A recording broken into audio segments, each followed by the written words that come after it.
Bwana Yesu asifiwe, mtazamaji wa kipindi hiki cha Sauti ya Uponyaji.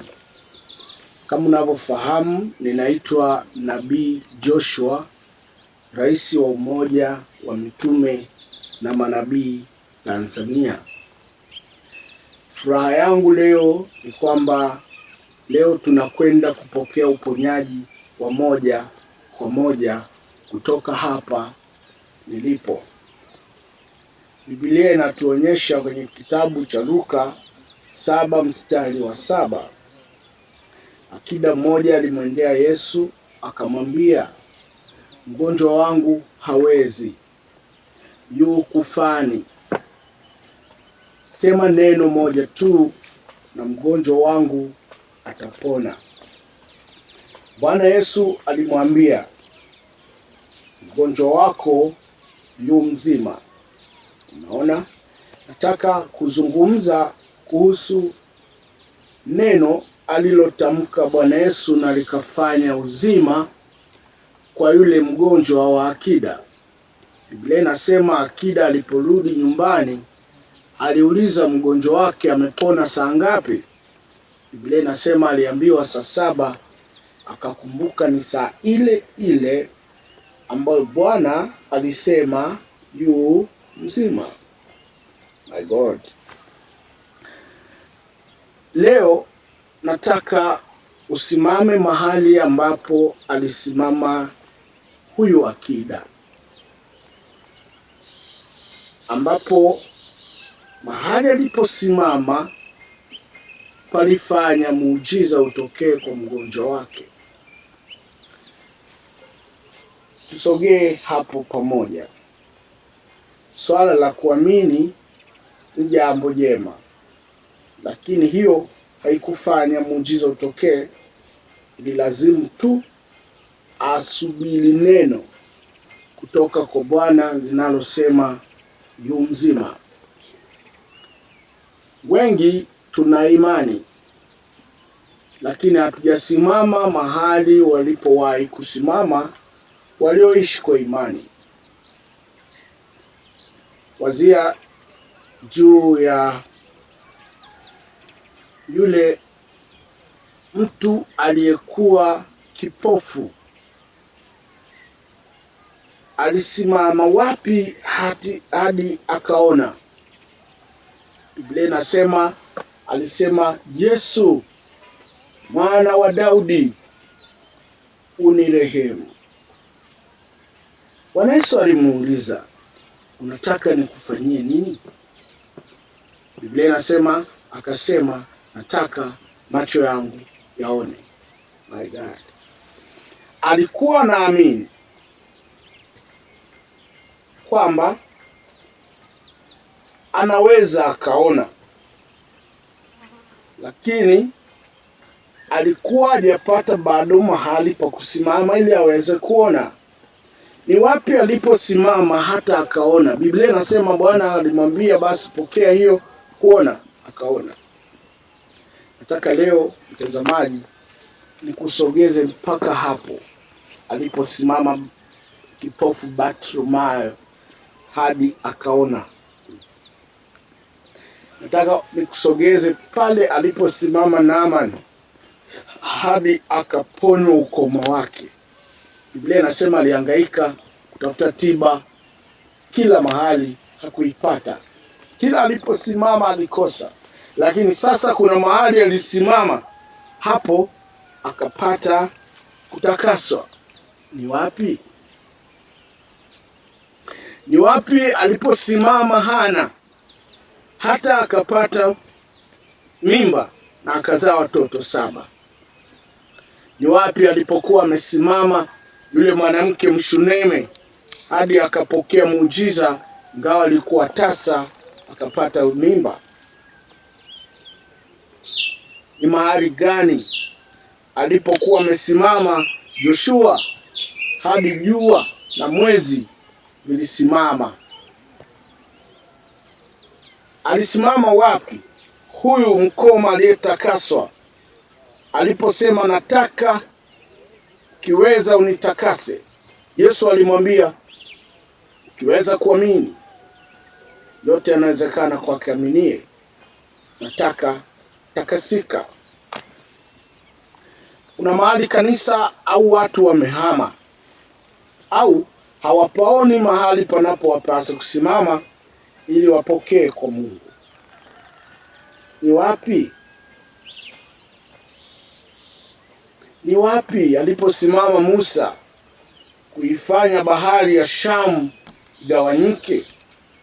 Ni mahali gani aliposimama Eliya hadi kushusha moto kutoka mbinguni mpaka nchi? Ni wapi? Na sisi tusimame hapo leo tuone muujiza. Haitoshi tu kuamini.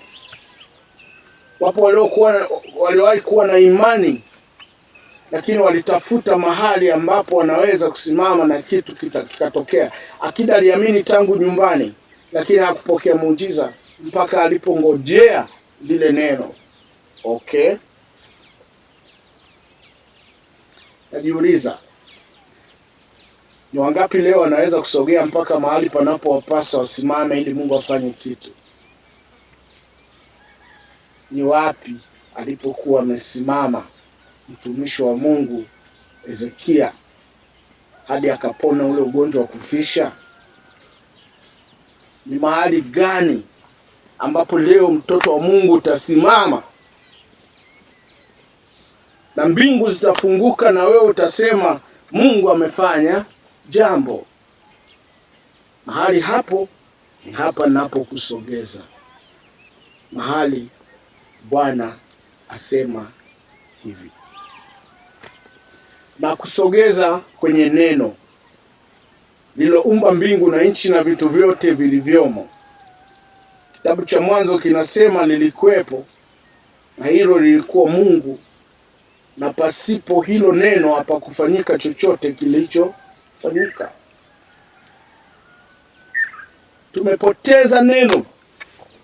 Bwana asema hivi sasa. Ndio maana hatuoni udhihirisho wa nguvu zake sasa. Tuna Mungu jana. Alisema na Eliya, alisema na Musa, alisema na Henoko, alisema na Isaya na kadhalika. Hatuna neno. Bwana asema hivi sasa kwetu. Bahati ni hii kwamba leo Mungu ameleta neno hapo hapo ulipo. Unaponitazama, ukilelewa, imani yako uliyokuwa nayo itapewa uwezo wa kuthibitisha na kudhihirisha kile ulichoamini kwa muda mrefu. My God, my Lord. Sasa nini nitafanya leo? Nitakuombea na kukutamkia neno ili ulichoamini kitokee kwenye maisha yako. Imani hiyo ulio nayo kwa Mungu isingefanya muujiza mpaka lije neno lisababishe uwezo wa kile Mungu anataka kitokee kwako. Hiyo ni kweli. Pasipo neno hapafanyiki chochote. Basi sasa kitatokea chochote kisichokuwa cha kawaida cha kiungu kwenye maisha yako, kwa sababu halitokei la kiungu bila neno. Bwana asema hivi. Nataka nikutamkie neno. Utafanya kitu kimoja muhimu sana. Utachukua maji safi na salama ambao unaweza ukanywa baada ya hayo maji kutamkiwa neno. Halafu utashika maji yako kwenye mkono wako wa kulia. Nitatamka neno la Mungu sawa sawa na ulivyoamini. Nguvu ya Mungu itaingia kwenye maji hayo na muujiza utatokea. Amini. Itakuwa hivyo. Unaweza ukajiuliza, kwa nini maji? Okay? Nimekufundisha mara nyingi ninapojaliwa kupata nafasi ya kuongea na wewe. Ili tusichukue muda mrefu, nikukumbushe tu, kipofu aliambiwa akanawe, aliponawa akaona. Naamani aliambiwa ajichovye kwenye maji ya mto Jordan. Alipojichovya akapata uwezo wa kutakasika. Na Musa aliambiwa abwage fimbo yake chini, na fimbo yake ikawa muujiza. Kuna kitu watu wa Mungu ukiambiwa kinaumba muujiza. Biblia inasema tu waliambiwa. Mungu alisema tu neno. Wazia yule aliyekuwa amepoza kwa miaka 32. Biblia inasema Yesu alimwambia, jitwike godoro lako uende. My God. Yule kiwete alokaa kwenye mlango mzuri aliambiwa, simama uende. Ikawa. Lazaro aliyokuwa amekufa yuko kaburini kwa siku 4.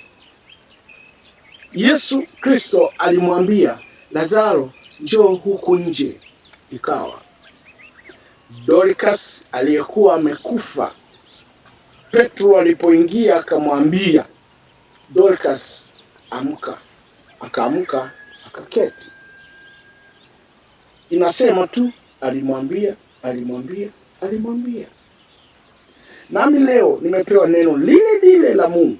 Lilomwambia Dorcas, lilomwambia Petro juu ya kiwete, lile neno lilomwambia Lazaro njoo huku nje, lile neno lilomwambia Naamani kajichovye, lile neno lilomwambia kipofu kwamba kanawe, lile neno lilosema jitwike godoro uende, lile jana, leo na hata milele lipo kinywani mwangu.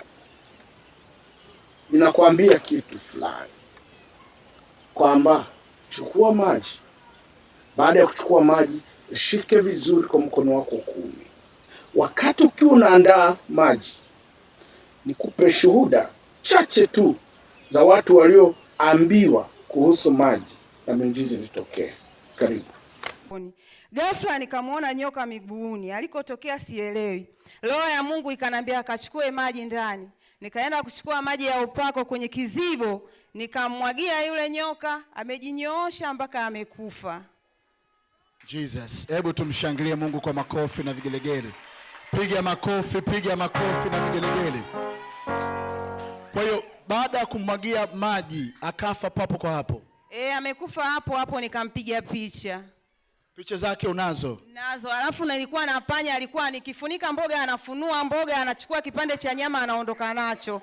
Baada ya kumwagia maji ya upako nikamkuta amekufa, amekauka, naye nimempiga picha. Hebu piga makofi na vigelegele. Kwa hiyo sasa hivi mboga ziko salama? Ziko salama, na mimi mwenyewe nilikuwa na manyama pua na uvimbe tumboni na mwili ulikuwa unawaka moto. Na mshukuru Mungu uvimbe na manyama pua yamepona. Nangu umechukua maji tena, kaoge. Amina. Utabarikiwa na utajiri utakufuata. Amina.